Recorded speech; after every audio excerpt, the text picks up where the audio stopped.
Hi, in this video lecture, I'm going to talk about how we can use stories and in user research, but also why stories are really important as a tool to conduct user experience design. And while I'm here, I also found that there's actually a reasonable book that's now available for download, for free downloads, called Storytelling for User Experience. It's on the right-hand side of the screen. Yeah, download it and have a read. It's not perfect, but it does give you a pretty good start to understanding the role of stories and in user experience design. Telling stories are how people convey their experiences. So if you ask someone about, so tell me about your experience, usually people revert to stories. But it's easier if you start asking people like, can you tell me about what happened in your last commute? Or if you think back, can you tell me about a really negative experience or really horrible experience that you've had in your commuting? Okay, so when people do that, people tell you stories, and stories would then describe as actions. And in stories, there's a sequence of events, so there's actually time, as well as the person's reactions of the events in time, set also in a particular context, where the person who's telling you or other people have lived through an experience. And so, what did you do is in there. Okay, what was the activity was, and what was the activity and where, what the thinking, the feelings, and actions and decisions. Okay, and that could also reveal how people were thinking about their experiences itself and the quality of the experience. Okay, who's involved? Was it a crowd or was it just by themselves? Okay, and when and how long? Okay, but the first step for you to do is actually add a motivation. So, which means that you need to set the frame for them. So when you ask people about, tell me about commuting experience, it's difficult. But if you set them a time and a particular point in time where it says, this morning you took the train to work. Can you tell me about the experience of that journey itself? Start from the moment you left home. Okay, so that gives people a frame to understand what to tell you about when they tell you a story about the experience. So stories can be written, can be spoken, we know that. But stories can be told through pictures, so even paintings and photographs, moving images like videos, words, music, okay, songs. A story can be told live or through recorded or audio or video. So you can see there are many ways in which you can ask people to provide you with stories about their experiences. As I said before, during the user research video, you can ask people to take a video of their journey. Not throughout the whole journey maybe, but parts of their journey in which they wanted to record and tell you about, so like a diary, or take pictures, okay, or write about stuff.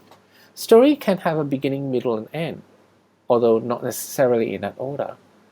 However, it can suggest a time and a place. In user experience design, stories can help describe the context or situation to explain what happened. It can reveal the emotional, so how people were feeling and what was the thinking about. It can also be used to illustrate a problem and to explore a design concept. So we can use story during the design process to highlight a particular problem that people are having, that our users are having. Or we can use a story to explore how this design solution could work. We can engage the imagination. Stories are really useful in the design process because they can engage our imagination and be a point to start design discussions in a team. Okay? We can use story to describe the impact of a new design, to encourage empathy and persuade. So when we have an owner of the project who pays for the project, you can use a story of the users, or you can use stories for the design solution. You can use a story about how the design solution is going to impact the user experience to persuade the owner that this is actually on the right track. But it also can create empathy in people doing the design, in the design team. Of course, stories can spark new ideas and can get shared understanding. See, when I'm telling you a story, let's say, oh, I was walking into a supermarket and the first thing that I saw was a trolley that was upside down. Now, when you heard me talking about walking into a supermarket and seeing a trolley, I'm only telling you about a supermarket and a trolley, but for all of you, you would already created a background of what that supermarket looked like based on your own past experiences.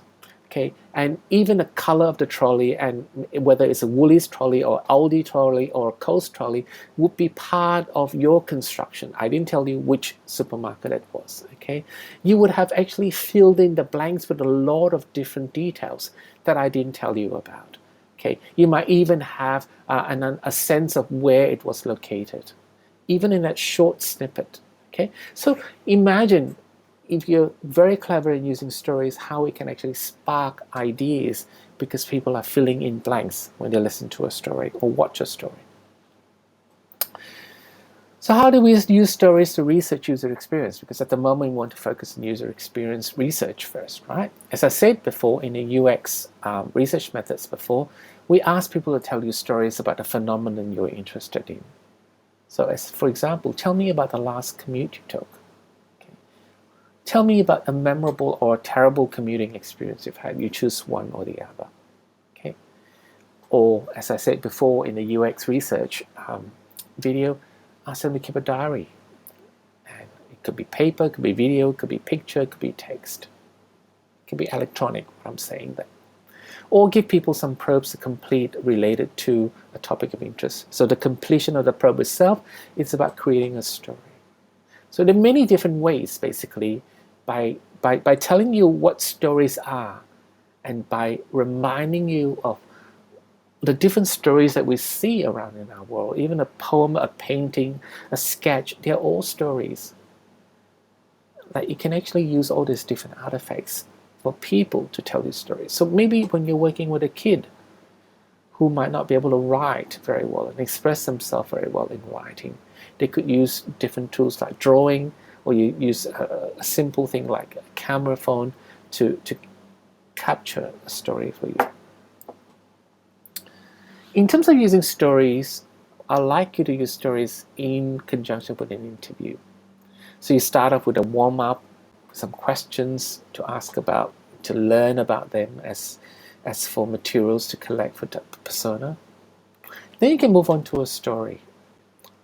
And once people have finished telling you the stories, you can be asking clarification questions like why, how long, when, what did they feel, and why they were using certain technologies and how they thought about the technologies.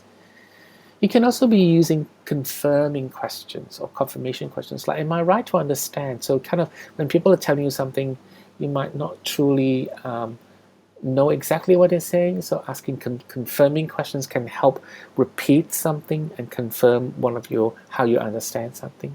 Asking about their preferences, their wishes, and what they desire based on the story. Okay, or questions to explore some of the habits. Why do you always take the train at 8 a.m. in the morning? Okay, and why do you always use that technology? And then after that, you can follow up with another story. Again, more clarification questions before you finish off. Okay, so when you combine stories with interview, you can see how this is a way in which you can just schedule your interview so that it's interspersed between stories and questions about the stories to clarify things and moving on to another stories. Okay, and at the end, if you want to, you can introduce the diaries and probes and leave it with people to do, and then you say you're going to come back and collect it. Okay, so these are the ways you can schedule an interview where you can put stories and questions, and also at the end with diaries and probes. Where else can we use stories besides user research? We can use that as user experience stories, which I'm going to teach you how to do, user journey maps, storyboards, video of design in action. And as I said before, these are different ways in which stories can be used to communicate, whether it's text or visual. The main difference is really when you're looking at all these different types of stories like persona user experience stories, journey maps, storyboards, and video, is that they're different fidelity, different richness in terms of the content.